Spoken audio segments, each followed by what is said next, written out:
Bismillahirrahmanirrahim. Assalamualaikum warahmatullahi wabarakatuh. Selamat berjumpa rekan-rekan di Studio Desain Terpadu atau Integrated Design Studio di semester genap 2001-2002. Izinkan saya Hanif Budiman mewakili pengampu baik dari kelas reguler maupun internasional program untuk menyampaikan bagaimana kuliah Studio Desain Terpadu ini akan kita jalani di semester ini. Rekan-rekan sekalian, kita tahu DS4 ini merupakan kelanjutan dari kemampuan-kemampuan perancangan yang sudah diasah di semester 1, 2, dan 3. Jika di semester 1 dan 2, kemampuan-kemampuan perancangan didasarkan pada sensitivitas estetik yang diinspirasikan dari benda-benda alam, kemudian material, serta nilai-nilai budaya. Kemudian di DS3, kemampuan perancangan, terutama bagaimana mengkonfigurasi keruangan yang didasarkan pada kajian-kajian perilaku dan aktivitas secara sederhana, yang kesemuanya akan melahirkan komponen-komponen keruangan. Maka di DST atau IDS ini, kreativitas mengolah konfigurasi keruangan itu akan dirangkai dengan integrasi komponen-komponen dalam satu kesatuan, baik kreativitas keruangan, struktur, dan infrastrukturnya.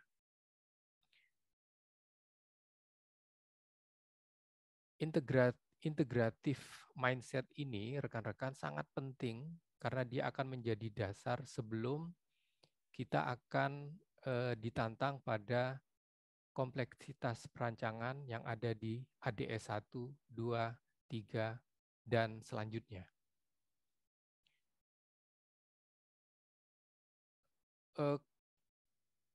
Kemampuan-kemampuan merancang secara integratif ini tentu akan didukung oleh learning knowledge atau pengetahuan secara utuh yang akan disampaikan secara tahap demi tahap.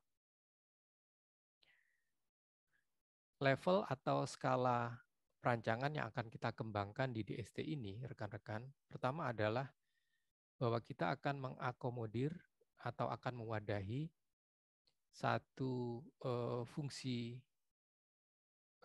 sederhana tunggal, walaupun karakternya akan cukup kompleks, kemudian dia berada di satu konteks wilayah rural urban, kemudian secara building system ada dalam skala lower rise building, 1-2 lantai, dengan integrasi antara konfigurasi keruangan, struktur, dan infrastruktur.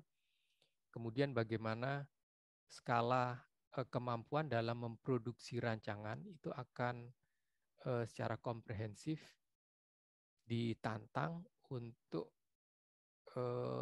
dapat memahami proses perancangan secara utuh, mulai dari mendapatkan satu permasalahan perancangan, kemudian menganalisanya, mengembangkan dalam suatu gagasan-gagasan yang lebih integratif, serta memproduksinya dalam satu gambar-gambar, baik gambar-gambar skematik maupun gambar-gambar yang teknis.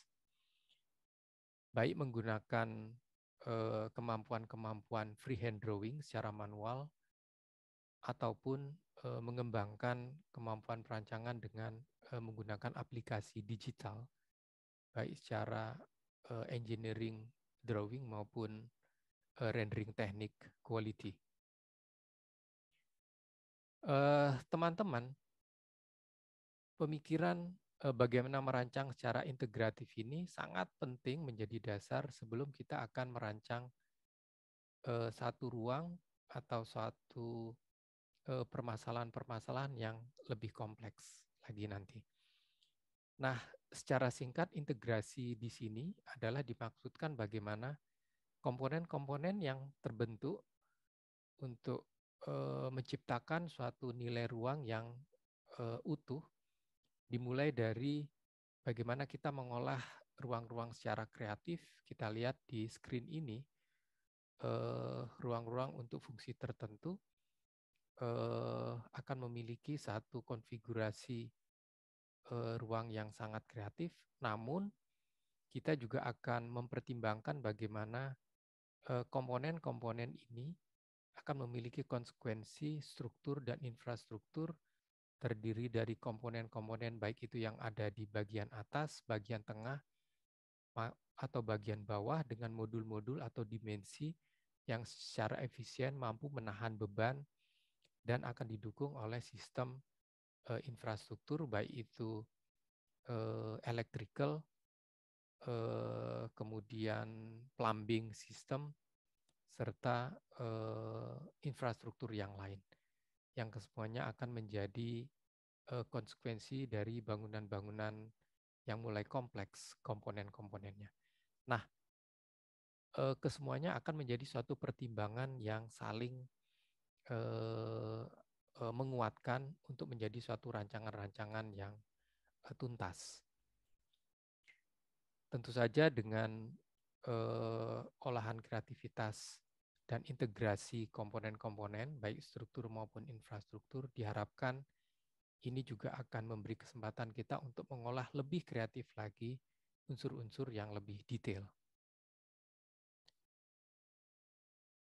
Kemampuan dasar dan pencapaian-pencapaian yang diharapkan muncul dari DST atau IDS ini adalah kemampuan-kemampuan yang ada di SPC 1 berupa kemampuan untuk mengembangkan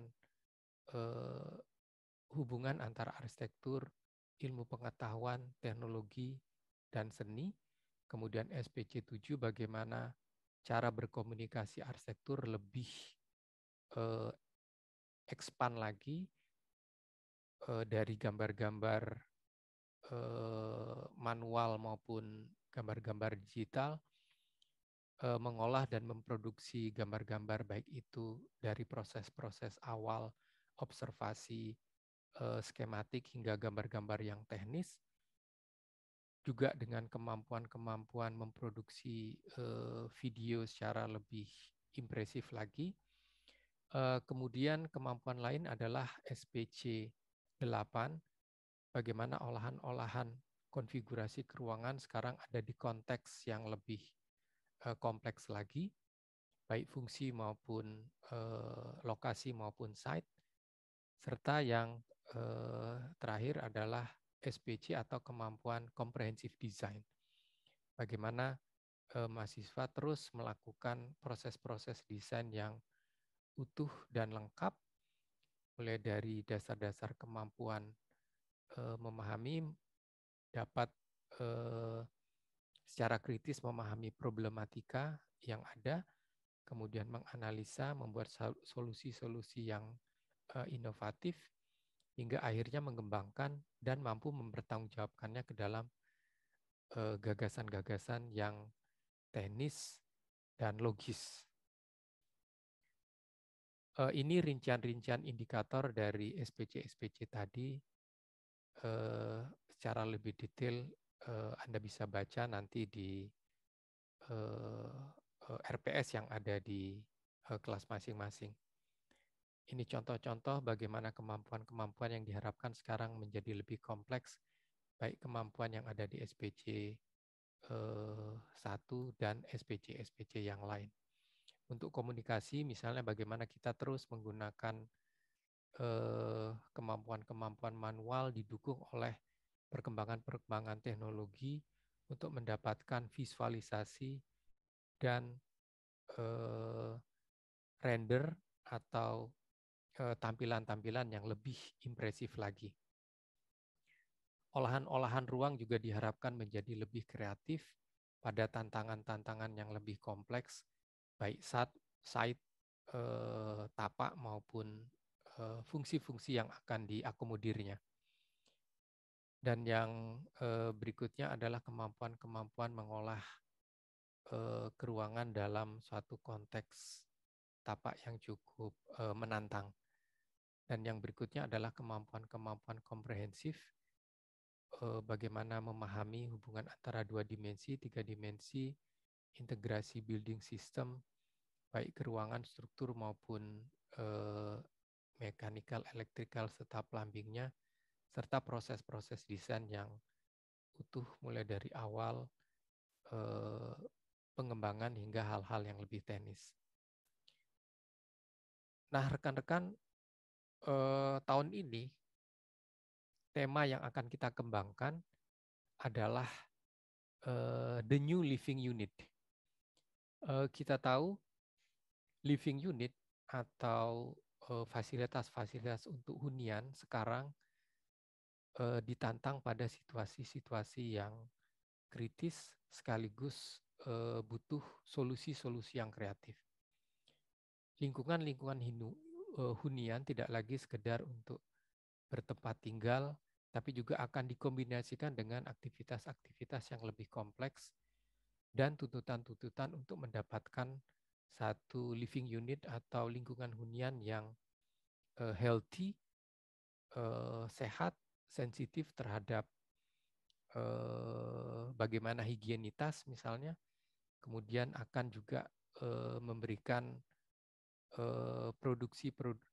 aktivitas-aktivitas produksi, apakah itu office, produksi-produksi yang lain, dan akan menantang kita untuk mendapatkan satu nilai-nilai efektif efisien di tengah harga lahan dan properti yang semakin mahal. Dan yang terakhir adalah sensitivitas terhadap bagaimana energi dan nilai-nilai lingkungan itu semakin diperhatikan oleh masyarakat.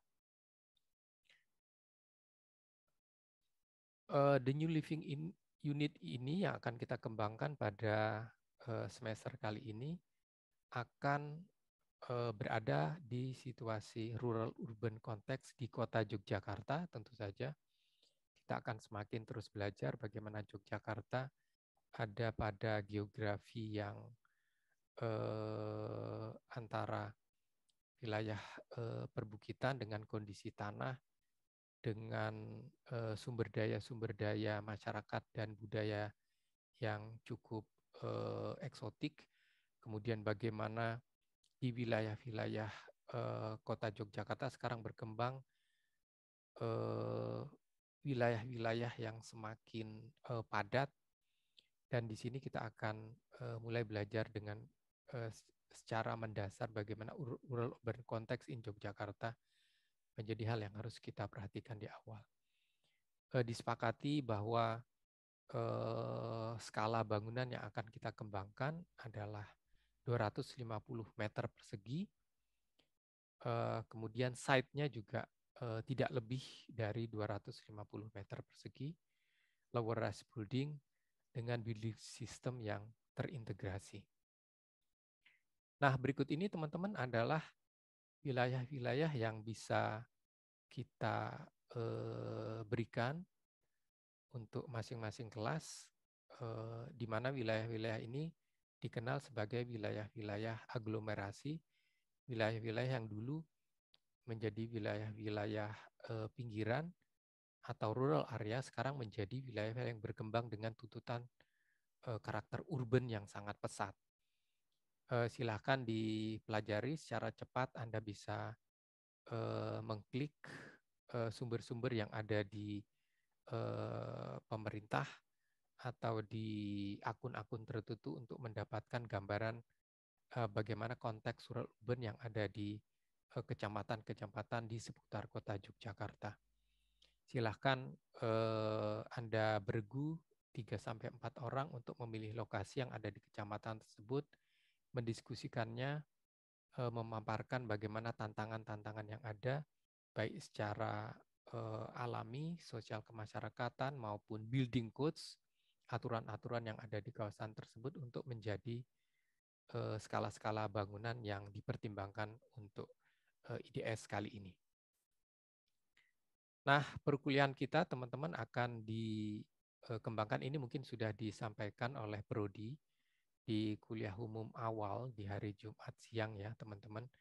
Kita akan ada kuliah luring setiap hari Senin siang, kemudian kuliah daring setiap hari Rabu, serta tambahan ekstra studio yang akan bergantian luring pada minggu ganjil dan daring pada minggu genap. Tentu ini koordinasi dengan pengampu serta tutor menjadi sangat penting untuk merangkai perkuliahan ini menjadi suatu proses-proses yang intensif. Nah, berikutnya yang perlu saya sampaikan dengan SPC-SPC yang sudah ditetapkan di awal tadi, kemudian tema kita pada tahun ini The New Living Unit dengan tantangan situasi terakhir dengan tema-tema yang perlu cukup kreatif, ya silakan Anda pikirkan. Kuliah pertama hari ini ya yang saya sampaikan dengan asinkronik ini adalah introduction bagaimana RPS ya baik tujuan awal, kemudian tema-tema serta proses-proses mingguan yang akan kita jabarkan pada semester kali ini. Saya sampaikan secara singkat pada asinkron ini, nanti didiskusikan lebih detail dengan pengampu masing-masing.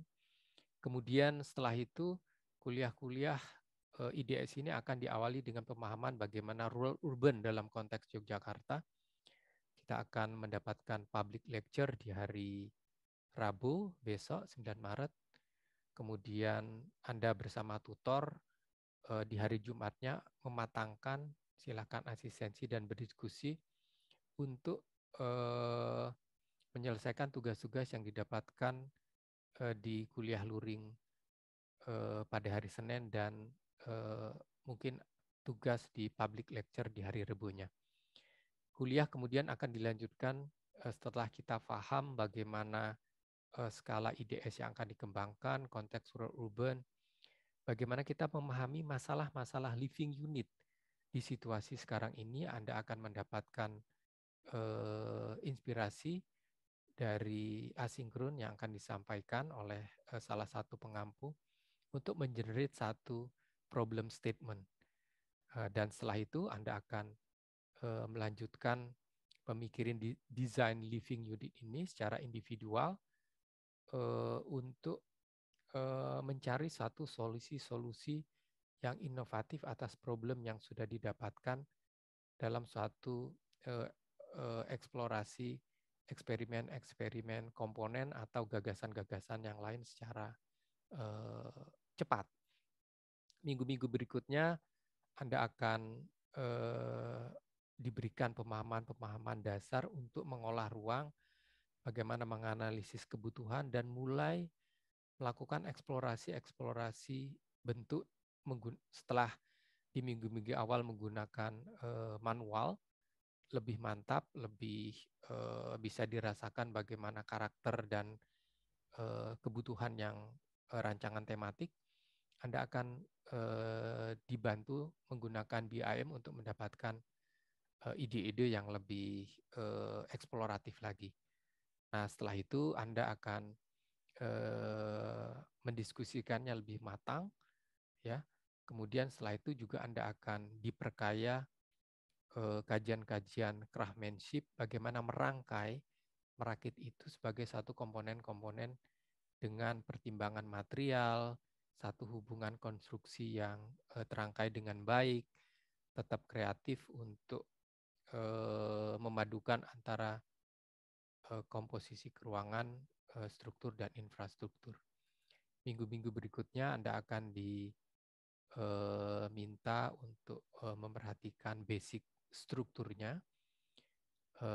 Kemudian ini akan menjadi satu proses-proses penting untuk mendapatkan skematik desain, ide-ide awal yang integratif, dan ini akan berakhir pada midterm.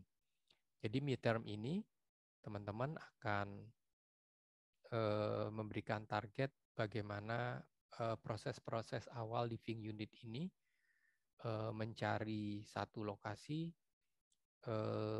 menganalisis berdasarkan problem tematik yang Anda kembangkan sesuai dengan tema-tema yang menantang untuk the new living unit, kemudian bagaimana pertimbangan-pertimbangan secara basic strukturnya untuk mendapatkan skema-skema rancangan awal, ya.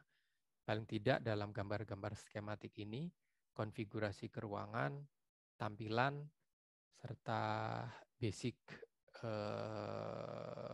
keruangan strukturalnya sudah bisa kita dapatkan.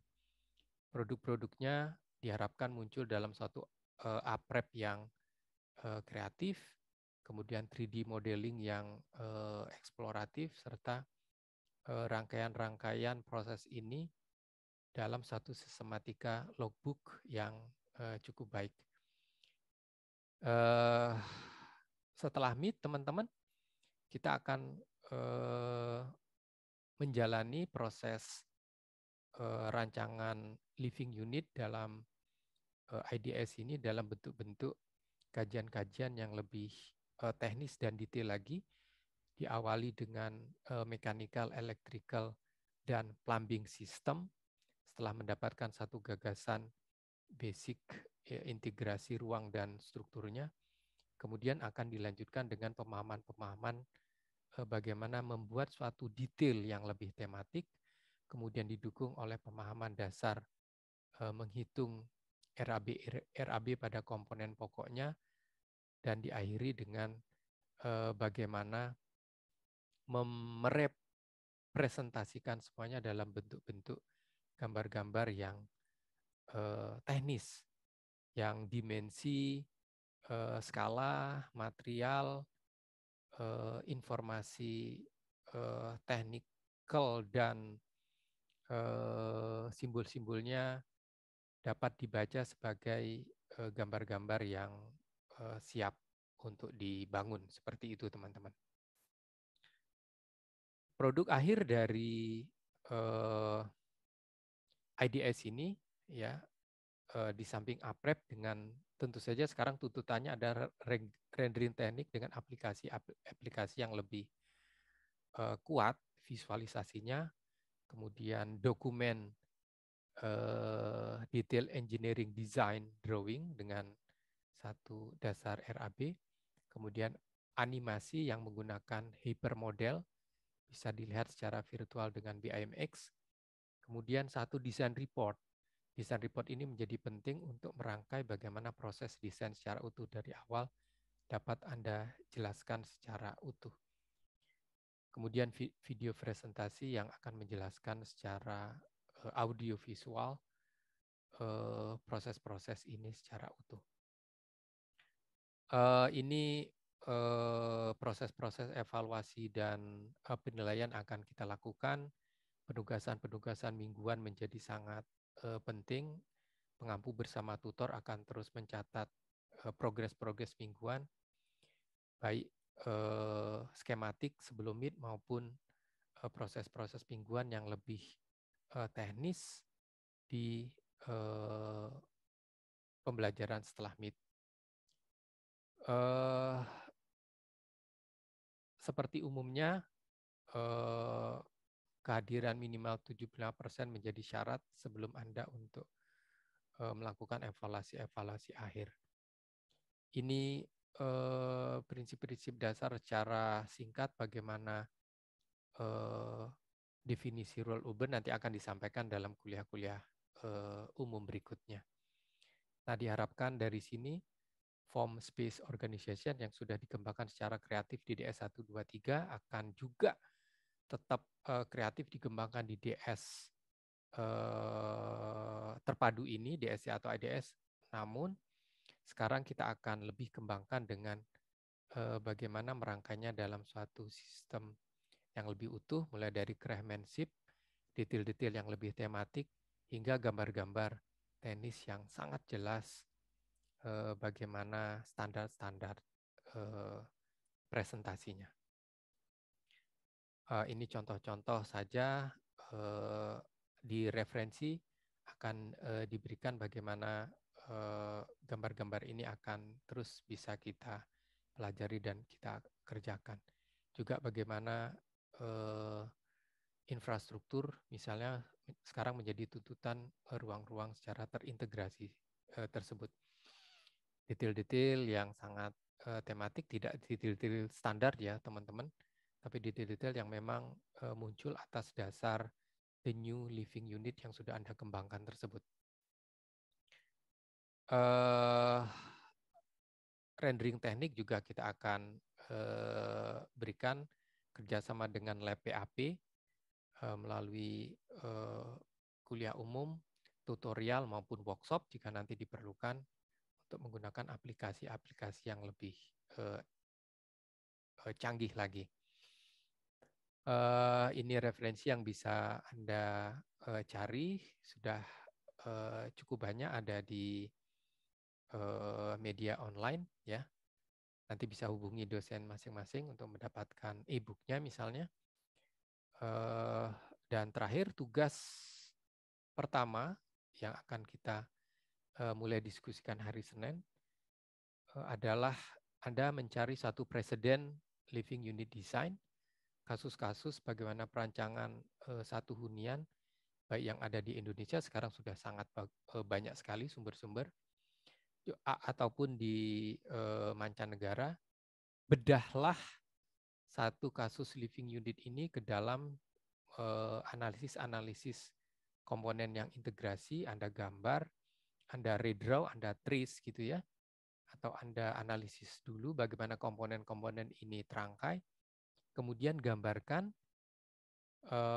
dalam satu gambar-gambar manual, entah itu aksonometrinya, exploded aksonometri untuk melihatkan rangkaian komponen, denahnya, tampak maupun potongan, dan semua digambar dalam satu kertas A3.